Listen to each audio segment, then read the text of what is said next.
Hey guys, welcome back um, for today's lecture for Friday, April 24th. Um, Yesterday, we talked about Castro coming into power, um,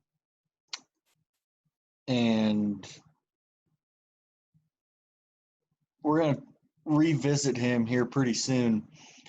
And I'll try and keep today's relatively short, seeing as it's Friday. I can't make any promises, though. Sometimes when I get talking, I can go for a while on this stuff.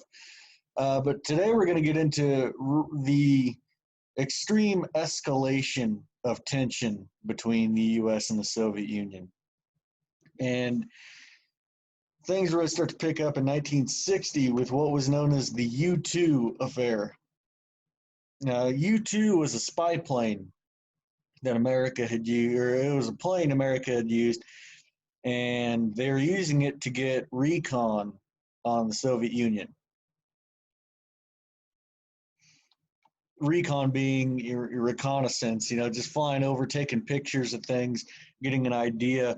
They're basically trying to take pictures of uh, Soviet nuclear projects.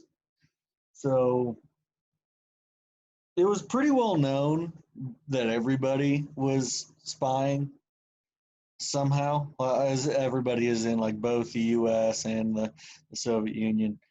But this plane, which was piloted by Francis Gary Powers, uh, it flies too low and it is detected by the radar, Soviet radar, and so they shoot it down. So they shoot the plane down, and Nikita Khrushchev releases a statement to the public and to the world that an American plane, spy plane, was discovered flying over the Soviet Union, uh, and it was shot down. And so people start kind of panicking. Khrushchev is furious that he's being spied on. And back home, the U.S. has a decision to make. How do they play this? Because this is a very big event. This could go a lot of different ways. Like they could try and play it off, or they can admit to it. But from what they knew, they thought we could play it off. So President Eisenhower says, "Oh, that was one of our weather planes. It was flying over Turkey, and at some point over Turkey, we lost communication with it. So it must have got lost. Pilot was complaining about oxygen levels being low, so he must have passed out, and the plane probably autopiloted into the Soviet Union. So it wasn't a spy plane; it was just a weather plane. So our bad on that one. It wasn't supposed to go into the Soviet Union; it was supposed to be over Turkey." When Eisenhower says that, he thinks, "Okay, crisis averted. Uh, we've we've taken care of it. We've played innocent, and it's a believable story." Now the problem with that, though, is and Khrushchev did everything on this way on purpose. He left his press release very vague, with very little detail as to the condition of the plane or the pilot. He didn't say anything about this. And that was a trap. He set up a trap, and Eisenhower stepped right into it. So it turns out that Powers parachuted out. He was shot at, plane was hit, he ejected, and he floated to the ground, and Soviet military surrounded him and arrested him, took him into custody. They didn't tell anybody else that. And so when Eisenhower says, oh, it's just a weather plane, Khrushchev goes, aha, you're lying, and I can prove it. This is a pilot. We found the photographs on him of the nuclear arsenal. And then Eisenhower's like, oh, crap. He realizes he is in deep now. I guess I should probably move that, shouldn't I?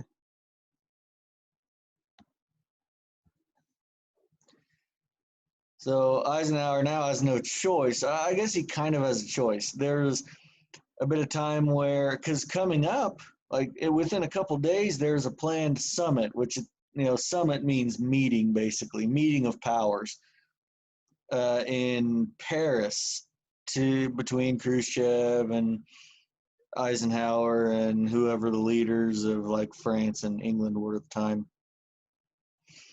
And so Eisenhower had a choice. He could either admit to it and maybe apologize, or he could still try and deflect any any blame off of himself, saying, I had no idea that they were doing this. But if he did that, then it would look like he had no control. And that would challenge him as a leader. And that would do more harm at home than anything with the American people. So at the summit, Eisenhower admits to it and says, yep, we were doing recon. We were trying to figure out, what you guys were doing. But it was purely in defense. It was not offensive. It was defensive.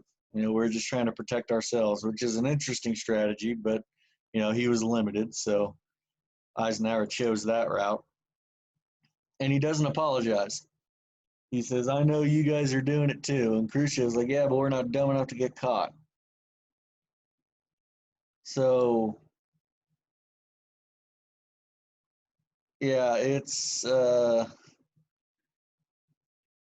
bit of a mess, and Eisenhower's really deep in it. I'm going to see if I can get rid of this bottom bar. I don't know why this thing. That's.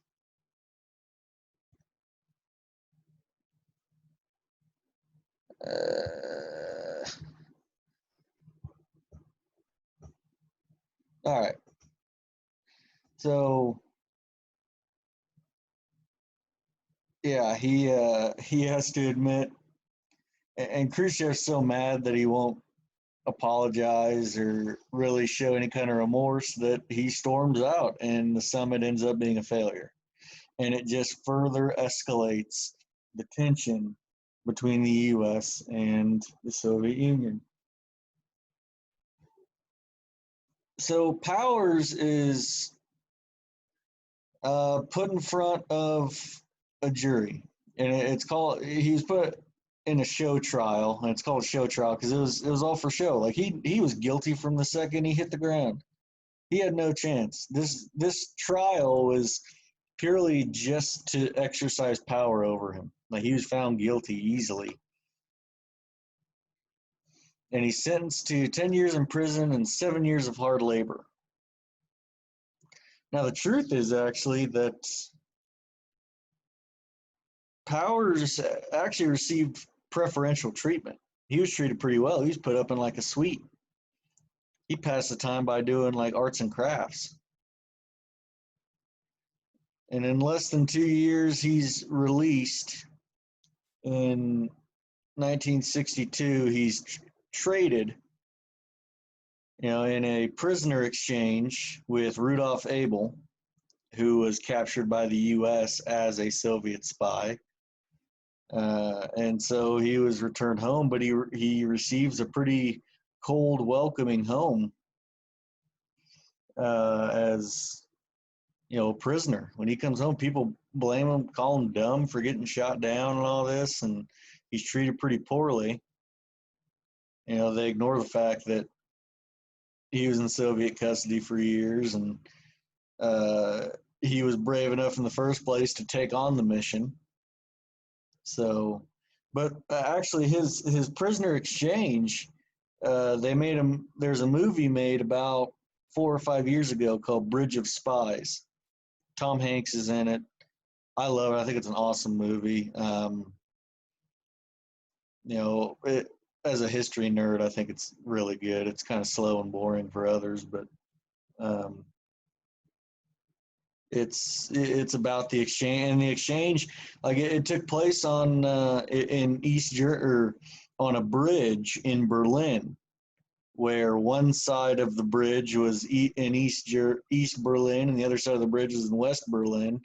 And it's just a sketchy drop off in the middle of the night where these two prisoners are sent across the bridge to the other side. Kind of a crazy event. That's the U2 affair. And if you're wondering, no, the spy plane was not named after the band. The band is actually named after the spy plane. Uh, so now, man, this thing's just always in the way, no matter where it's at. Now we get to the Bay of Pigs invasion. Bay of Pigs is a name for a little bay in Cuba. It's called that because that's where a lot of back when Cuba was a colony of Spain, that's where a lot of the livestock was traded or delivered into Cuba. So we talked about Castro yesterday and how he was an enemy of America, basically from the get go.